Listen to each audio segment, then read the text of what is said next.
Ferrari will tell you, on the record and without hesitation, that nothing has changed. That Haas is still its team, its foundation, its most loyal customer, locked in on an engine deal that runs for years. Ask anyone at Maranello, and they'll describe a relationship that's never been healthier.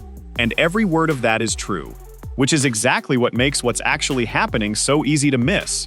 Because for a decade, the relationship between these two teams ran in one direction only.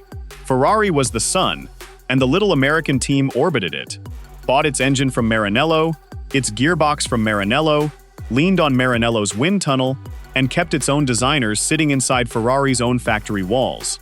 That wasn't a partnership of equals. It was dependence, near total, and it handed Ferrari something more valuable than the money.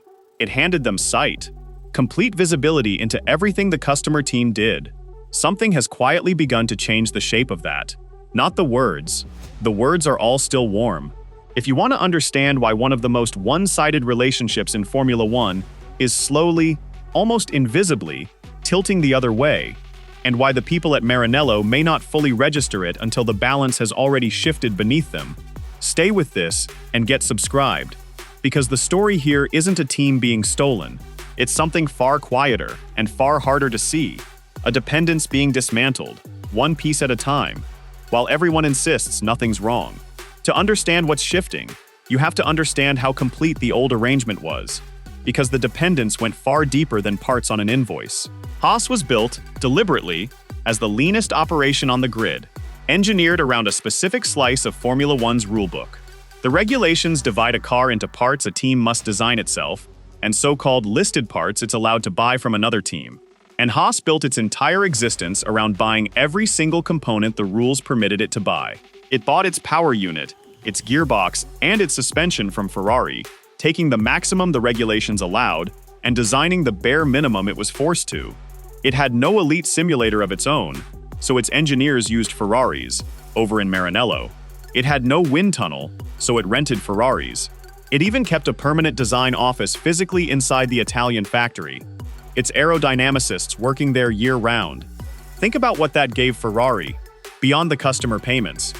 When your satellite team develops its car inside your building, on your simulator, in your tunnel, you see everything. Every setup direction, every aerodynamic concept, every choice the smaller team makes flows across your servers first. It doesn't require anything sinister, it's simply the nature of the arrangement.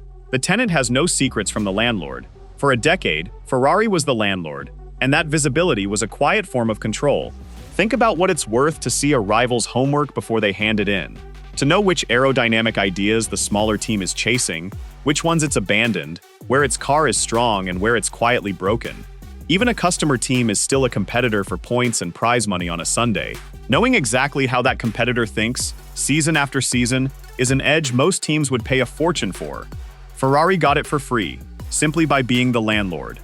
And a customer who lives in your house, works on your machines, and hands you a copy of every idea it has, doesn't leave easily. It can't. It has nowhere else to go. That's the arrangement that's now, very slowly, being rebuilt from the inside. And the crucial thing to understand, the thing the dramatic version of this story always gets wrong, is that none of it is being torn out.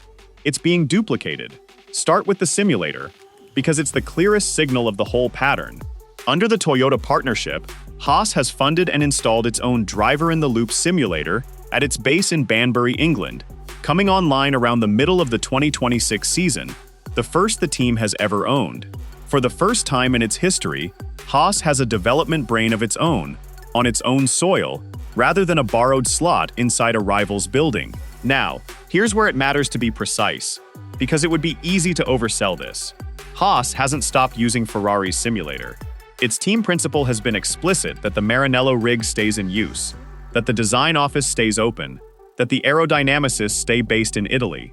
Nothing has been switched off, but the significance isn't in what's been removed, it's in what's been added.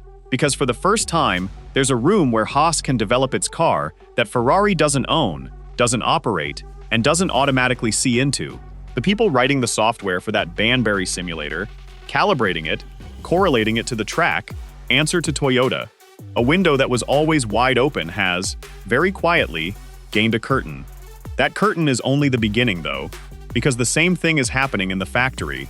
For its entire existence, Haas outsourced the physical construction of its car, much of it to a specialist Italian manufacturer, a relationship that goes back to the team's first day.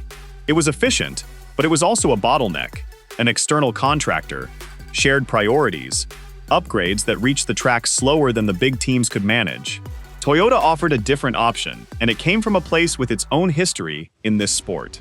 Away in Cologne, Germany, Toyota runs a full Formula One grade facility, a wind tunnel, advanced composite manufacturing, the bones of a works operation kept warm since its own time in the sport. That facility isn't hypothetical. Toyota built and ran its own Formula One team out of it through the 2000s, spent enormous sums doing it, and left in 2009 without ever winning a race. One of the most expensive failures the sport has seen. A company that carries that memory doesn't rush to buy a team and try again the same way.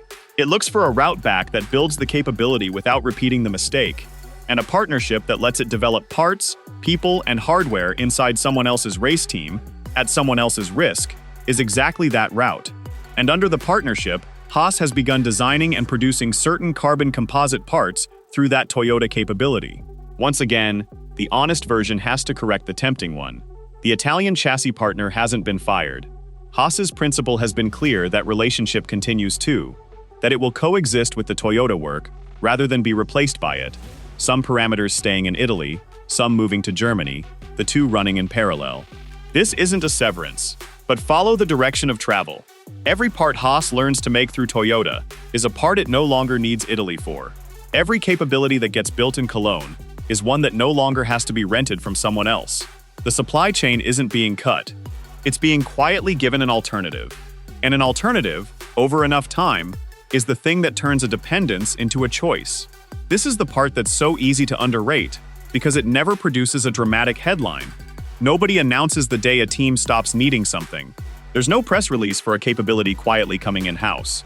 It happens in fragments, a part that used to be ordered from Italy now made in Germany, a simulator run that used to happen in Maranello now happening in Banbury, an engineer who used to fly south now staying north.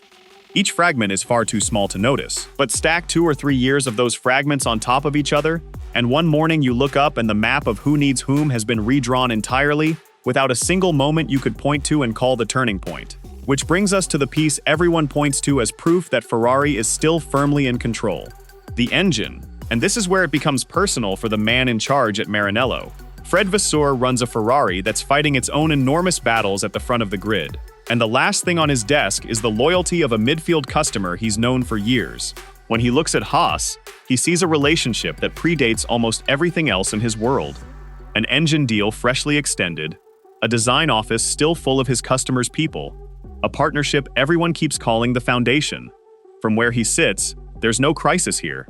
There's a loyal team, buying his engines, sitting inside his factory, exactly where it's always been. Every instinct tells him this is the one relationship he doesn't have to watch, which is precisely why he might not be watching it closely enough. Haas signed an extension to keep using Ferrari power units through the end of 2028, and Maranello reads that deal exactly the way you'd expect, as security, as leverage, as proof the satellite is still bolted firmly in orbit. As long as the Italian engine sits in the back of that car, the thinking goes, Haas remains a Ferrari team in every way that counts. And on its face, that's a fair reading. The engine is the deepest tie of all. But look at that same deal from the other side of the garage, and it stops looking like a leash and starts looking like breathing room. Building a competitive 2026 power unit from a blank sheet is the single most expensive, highest-risk problem in the sport. A near 50-50 split between combustion and a massive electrical deployment that has troubled even the manufacturers who've done it for decades. A newcomer who tried to build the whole car and the engine at once would be stacking two enormous gambles on top of each other. Leaning on Ferrari's proven engine removes half that risk entirely, which frees every ounce of focus, money, and time for the thing that's actually being built quietly in the background. The engine deal doesn't prove Toyota is committed to Ferrari. It buys Toyota the years it needs not to be. That single reframe changes everything, because it changes what the end of 2028 actually means. Here's the honest counterweight though, and it's a heavy one. Because the cynical read isn't the only one on the table. Toyota's leadership has stated, repeatedly and on the record, that it has no plan to build its own Formula One engine, and no intention of taking the team over.